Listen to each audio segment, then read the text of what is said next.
reached a breaking point because Martha had completely lost her patience. She paced frantically on the marble floor, while her eyes darted toward the security desk with a predatory intensity that signaled she was ready to initiate a full-scale confrontation. I will not have this prestigious building tainted by the presence of a filthy vagrant who belongs in a shelter rather than a corporate office. Martha screamed as she signaled for the uniformed security guards to approach our corner. Two burly men in dark suits moved quickly toward us, while Martha pointed an accusing finger at Edgar, claiming that he was a professional scammer who had been harassing her for money since she arrived. I immediately stepped forward and positioned my body as a physical shield between the guards and the old man, feeling my heart hammer against my ribs with a mixture of terror and fierce protectiveness. This man is a guest traveling with me, and you have absolutely no legal right to insult the dignity of an elderly citizen who has done nothing but sit here quietly, I declared, with a voice that shook but remained loud enough for everyone in the lobby to hear. The security guards hesitated for a moment when they saw the unwavering conviction in my eyes, but Martha stepped forward and began to berate them for their supposed incompetence in handling a simple trespasser. Do you realize who I am, and how much business my firm brings to this establishment every single year? Martha barked at the head guard while her face distorted into a mask of pure, unadulterated arrogance. I looked at the guard and explained that Edgar was under my care, and that any attempt to forcibly remove him would be met with a formal complaint for harassment and age discrimination. Martha erupted into a fit of mocking laughter at my defense, claiming that my fake saintly personality was exactly why I was destined to leave the upcoming meeting with absolutely nothing to my name. Your pathetic obsession with helping the helpless is a weakness that will ensure you end up just like this old man sleeping on a park bench while I enjoy the fruits of our parents' hard work. Martha sneered with a level of cruelty that made several bystanders turn their heads in shock. While Martha was busy trying to orchestrate an eviction, Flynn stepped closer to me and used his thick stack of legal folders to rhythmically tap against my shoulder in a patronizing and intimidating gesture. He leaned in so close that I could smell the stale coffee on his breath, while he began to whisper a series of terrifying threats regarding the mountain of evidence they had supposedly gathered. Joanna, your sister has meticulously documented every single one of your failures, and we have enough legal paperwork here to ensure a judge took bow your inheritance within minutes. Flynn warned with a cold shark-like smile that made me feel like I was drowning in a sea of corporate jargon. He claimed that my lack of financial contribution over the last decade would be used as a primary weapon to prove that I was an unfit beneficiary who was merely parasitic in nature. I tried to pull away from his stifling presence, but Martha blocked my path, her eyes gleaming with a sick sense of victory as the security guards began to move in again under her relentless pressure. Throughout this entire chaotic spectacle, Edgar remained in a state of terrifyingly calm silence that felt like the eye of a hurricane amidst the surrounding madness. He did not say a word to defend himself against the accusations of being a beggar, but his sharp, intelligent eyes never left Martha's face as he carefully observed every twitch of greed and every expression of malice. It was as if he was recording her soul onto a permanent ledger, judging the very essence of her character, while she continued to dig her own professional grave with her razor-sharp tongue. Are you quite finished with this embarrassing display of insecurity, or do you require an even larger audience for your spectacular lack of class? Edgar finally asked, with a voice that was so steady and commanding that the security guards immediately stopped in their tracks. Martha opened her mouth to launch another volley of insults, but the sheer weight of Edgar's gaze seemed to paralyze her for a split second, creating a heavy silence that hung over us like a guillotine. I felt a strange shiver run down my spine because I realized that the man I had helped on the street was no longer just a fragile stranger, but a silent witness who was preparing to deliver a verdict that none of us could have ever anticipated. 30 minutes later, the heavy oak doors of the VIP conference room swung open to admit us into a sterile environment that smelled of expensive stationery and a chilling professional coldness.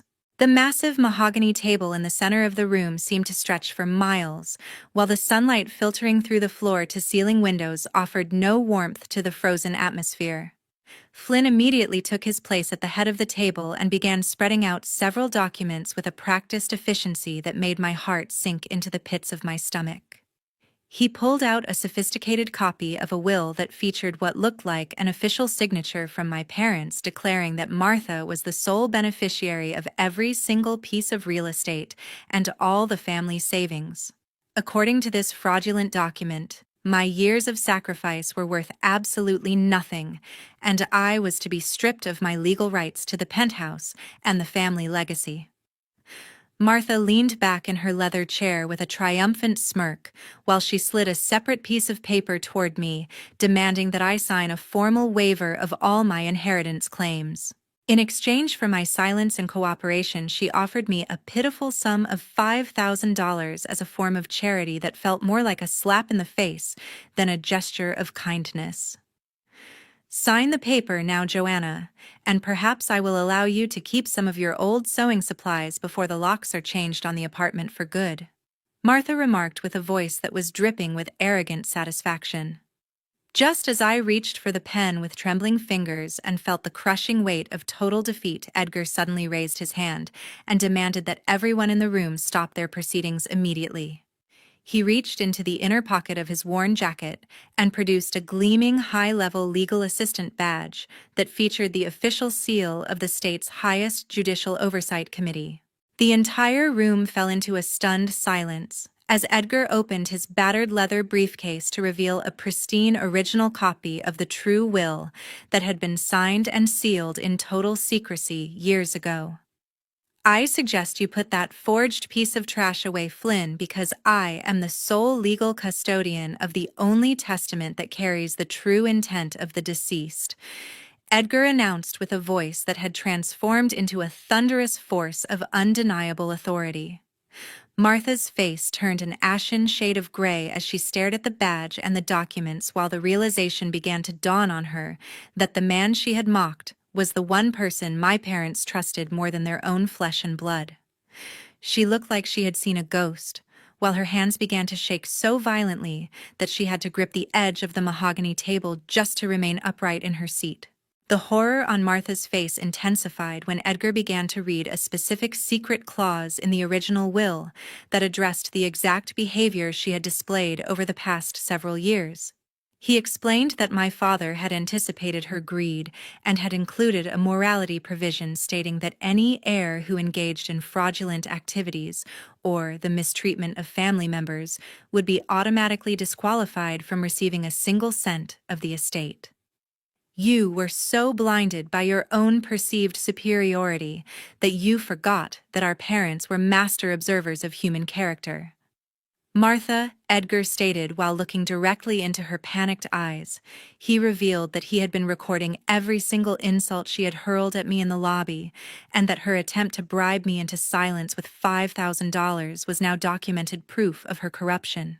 Martha let out a strangled cry of desperation as she realized that her entire world was collapsing because of a man she had tried to have arrested only an hour ago.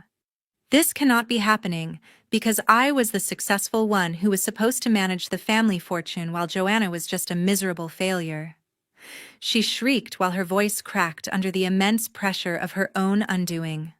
Flynn tried to intervene with a weak legal objection, but Edgar silenced him with a single icy glance that reminded everyone in the room of his decades of experience in the highest echelons of the law. The fraudulent lawyer began to sweat through his expensive silk shirt as he realized that his professional license was now in jeopardy for participating in Martha's elaborate scheme to rob her own sister. Edgar continued to read the final instructions of my father, which named me as the primary executor and the rightful owner of the Manhattan penthouse and the entirety of the family's investment funds. I looked at the old man who had seemed so fragile on the street and realized that he was a giant who had spent his entire life protecting the integrity of the people he served. Martha continued to babble incoherent excuses while her lawyer began to pack his bags in a frantic attempt to distance himself from the disaster he had helped create. The air in the room finally began to feel breathable again as the truth settled into every corner of the office, marking the definitive end of Martha's reign of terror over my life. I realized then that my father's final gift was not just the money or the property, but the presence of a man who could ensure that justice was served with a level of precision that no amount of money could ever buy. 10 o'clock in the morning, the meeting concluded in a haunting silence as the filthy schemes of Martha were finally exposed to the unforgiving light of day. Based on the authentic original will and the irrefutable audio evidence of Martha's verbal abuse in the lobby, the legal transfer of the family home, and all remaining assets to my name was finalized immediately. Martha collapsed onto the polished floor, her designer suit wrinkling as she sobbed uncontrollably while begging for a forgiveness she had never shown to anyone else. She promised to change her ways and offered to help me manage the estate, but I only looked down at her with a sense of profound disappointment that outweighed any lingering anger. The realization that she was only sorry because she had lost her fortune made it impossible for me to feel even a shred of sympathy for her current predicament. Martha continued to wail about the unfairness of the situation until Edgar sternly reminded her that her own cruelty was the sole architect of her spectacular downfall today. The consequences extended far beyond the loss of the inheritance, because Edgar turned his cold professional gaze toward Flynn and announced his intention to file a formal complaint with the State Bar Association. He detailed the evidence of Flynn's collusion in falsifying legal documents, which would effectively ensure that the lawyer's prestigious career went up in flames before the end of the week. Flynn's face went completely pale as he realized that no amount of corporate connections could save him from the wrath of a legendary legal figure like Mr. Edgar. I stood up and quietly asked Martha to leave the office, declaring that from this moment forward we no longer shared any familial bond or legal connection. The sisterly love that should have existed between us had died a long time ago, buried under the weight of her insatiable greed and her contempt for the simple life I chose to lead. Martha attempted to grab my hand one last time, but I stepped back and watched as the security guards she had once called upon now escorted her out of the room in total disgrace. I turned to Edgar and expressed my deepest gratitude for his protection, realizing that the kindness I showed a stranger on the street had returned to save my life in the most unexpected way. We walked out of the towering glass building together, and I noticed that the Manhattan sky seemed remarkably clear and blue today, as if the atmosphere itself had been cleansed by the triumph of justice. I knew that my future would be dedicated to honoring the legacy of Mom and Dad by using my new resources to help those who had been overlooked by society. As I watched Edgar disappear into his sleek black sedan, I felt a sense of peace that I had not experienced since before my parents fell ill. The weight of the past was finally gone, replaced by the quiet confidence of a woman who had reclaimed her home and her dignity through nothing more than the power of her own integrity. This story serves as a powerful reminder that genuine kindness is never a waste of time, and those who intentionally trample on others to achieve success will always eventually face a bitter and lonely ending. Real wealth is not found in a bank account or a prestigious title, but in the strength of one's character and the willingness to help a fellow human being during their darkest hour of need. I want to sincerely thank each and every one of you for staying until the very end of my journey. Your support means the world to me. Please take a moment to share your own thoughts or personal experiences regarding betrayal and justice in the comments section below, as I truly value your unique perspectives on this story.